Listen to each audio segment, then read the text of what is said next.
రాష్ట్రం ఆర్థికంగా బాగా లేదు, అప్పు పుడతలేదు, అనా పైసా ఎవడు ఇస్తలేడు. ఎవరినైనా కలవడానికి పోతే బ్యాంకర్లు దొంగలను చూసినట్టు చూస్తున్నారు తెలంగాణ రాష్ట్ర ప్రతినిధులను. ఎవడు ఢిల్లీకి పోతే అపాయింట్మెంట్ కూడా ఇస్తలేడు, వీడు వస్తే చెప్పులు కూడా ఎత్తుకుపోతాడేమో అన్నట్టుగా ఆ పరిస్థితి ఉంది దేశం ముందల. అప్పు పుడితే నేను కూడా ఏదో ఒకటి చేసి తెచ్చిచ్చేటోను, అప్పు పుట్టట్లేదు, ఎవడు బజార్లో నమ్మడం లేదు. స్వీయ నియంత్రణనే దీనికి పరిష్కారము. ఉన్నంతలో గౌరవంగా సంసారాన్ని నడిపితే బజార్లో ఎవడైనా నమ్ముతాడు. వీధికెక్కి రచ్చ చేసుకుంటే కుటుంబం పరువు బజార్లో పడేసుకుంటే ఎట్లుంటుందో, ఉద్యోగ సంఘ నాయకులారా, రాష్ట్ర ప్రభుత్వం అనేది మన కుటుంబము. ఈ పరువును బజార్లో మీరు పడేస్తాము అనంటే కుటుంబ పెద్దగా వద్దు అని నేను విజ్ఞప్తి చేస్తున్నా. దయచేసి విషయాన్ని అర్థం చేసుకోండి. లెక్కలు కావాలంటే మా ఆర్థిక మంత్రికి చెప్తా, లేకపోతే మా చీఫ్ సెక్రటరీకి చెప్తా, వచ్చి కూర్చోండి, అనా పైసతో సహా మీరే లెక్క కట్టండి.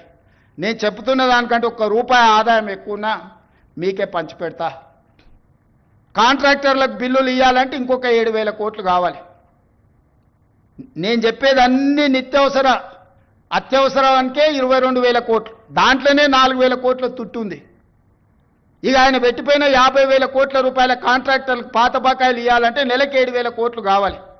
ఇవాళ సాగునీటి ప్రాజెక్టులల్లా 70%, 80%, 90% ప్రాజెక్టులు పూర్తయినే ఉన్నాయి. నెలకు 1,000 కోట్లు సాగునీటి మీద మనం ఖర్చు పెడితే 2 ఏళ్లలో దాదాపుగా 20 లక్షల ఎకరాలకు నీళ్ళు ఇవ్వచ్చు. ఇవాళ రాష్ట్రం మొత్తం నెలకు మొత్తం ఇన్ఫ్రాస్ట్రక్చర్, R&B కావచ్చు, పంచాయతీరాజ్ కావచ్చు, ఇరిగేషన్ కావచ్చు, any other department for development works, I'm not able to spend even 1,000 crores. ప్రతి నెల రాష్ట్రంలో జరుగుతున్న కాంట్రాక్టులు పనులకు బిల్లులు చెల్లించాలంటే 1,000 కోట్లు కూడా దొరకడం లేదు, 1,000 కోట్లు కూడా రావడం లేదు.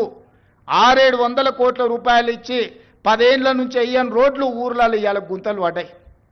మీరు కష్టపడి కారు కొనుక్కుంటారు, మీరు సైకిల్ మోటార్ కొనుక్కొని ఫ్యామిలీతో పోతుంటే సడన్గా గుంత వస్తే అందులో పడి కింద పడి కాలు ఇరిగిపోతుంది.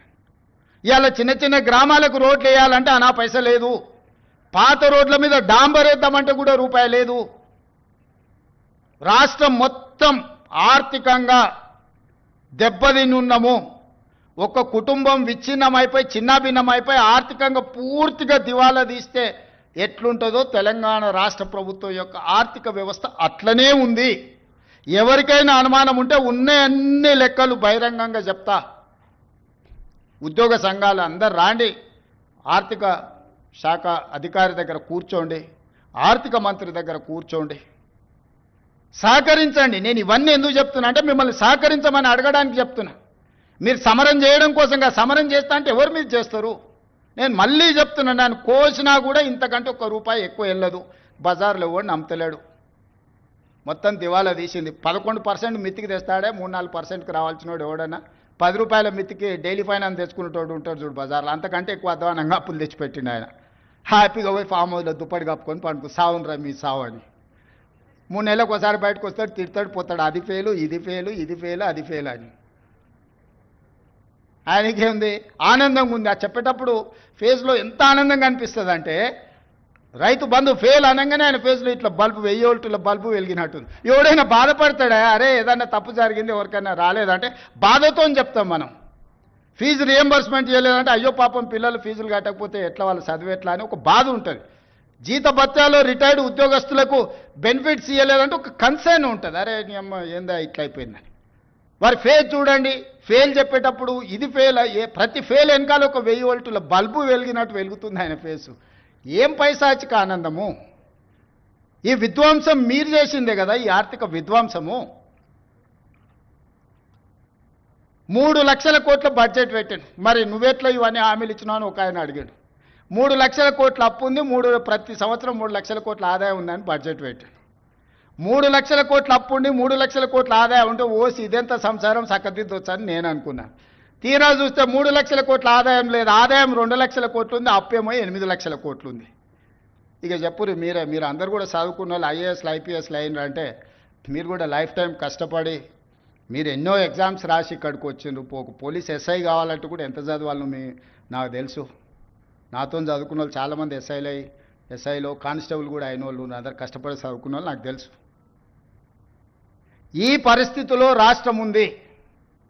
దయచేసి ఉద్యోగ సంఘాల నాయకులకు నేను విజ్ఞప్తి చేస్తున్నా, సమరం కాదు ఇప్పుడు కావాల్సింది, సమయస్ఫూర్తి కావాలి. రాష్ట్రాన్ని ముందుకు నడిపించాలంటే చిత్తశుద్ధి కావాలి, పట్టుదల కావాలి, కష్టం కావాలి. మన రక్తాన్ని చెమటగా మార్చి మనల్ని నమ్ముకున్న 98% ప్రజలకు సేవలు అందించాలి. 35 ఏండ్లు సర్వీసులో ఆ తర్వాత రిటైర్డ్ అయినా మనం బ్రతకడానికి ప్రజలు కట్టిన పన్నులో నుంచి ప్రభుత్వం పనిచేస్తుంది. ప్రజాప్రతినిధిగా తెలంగాణ రాష్ట్ర ముఖ్యమంత్రిగా నేను జీవితకాలం ఊడిగం చేసినా కూడా తక్కువనే అవుతుంది ప్రజలు ఇచ్చిన అవకాశానికి. ప్రభుత్వం అంటే రేవంత్ రెడ్డి వేరు, ప్రభుత్వ ఉద్యోగస్తులు వేరు కాదు. మీరు మేము కలిస్తేనే ప్రభుత్వం. మనం పాలకులం కాదు, మనం సేవకులం. ప్రజలకు సేవ చేయడానికే ఇక్కడ ఉన్నాం. సంఘాల నాయకులారా, కార్మిక సంఘాల నాయకులారా, అది ఆర్టీసీ కావచ్చు, సింగరేణి కావచ్చు, విద్యుత్ కార్మికులు కావచ్చు, ప్రభుత్వ ఉద్యోగస్తులు కావచ్చు, మీకు అందరికీ నేను విజ్ఞప్తి చేస్తున్నా, సవినయంగా మనవి చేస్తున్నా, మన బాధ్యతలు మనం నిర్వహించుకుందాం. ఈ కొట్లాడి తెచ్చుకున్న తెలంగాణ కోతుల గుంపుకు అప్పచెప్పినట్టు చేసుకోవద్దు. మనం సాధించుకున్న తెలంగాణను మనం అభివృద్ధి పదం వైపు నడిపించుకుందాము. ప్రపంచానికే ఆదర్శంగా నెంబర్ 1గా నిలబడేటట్టు చేద్దాం. కష్టపడుతున్న రోజుకు 18 గంటలు. ఏ రోజైనా డిసెంబర్ 7, 2023 నాడు బాధ్యత తీసుకున్నాక ఈ రోజు వరకు ఒక్క రోజైనా, ఒక్క గంట అయినా నేను సెలవు తీసుకున్నానా మీరు ఆలోచన చేయండి.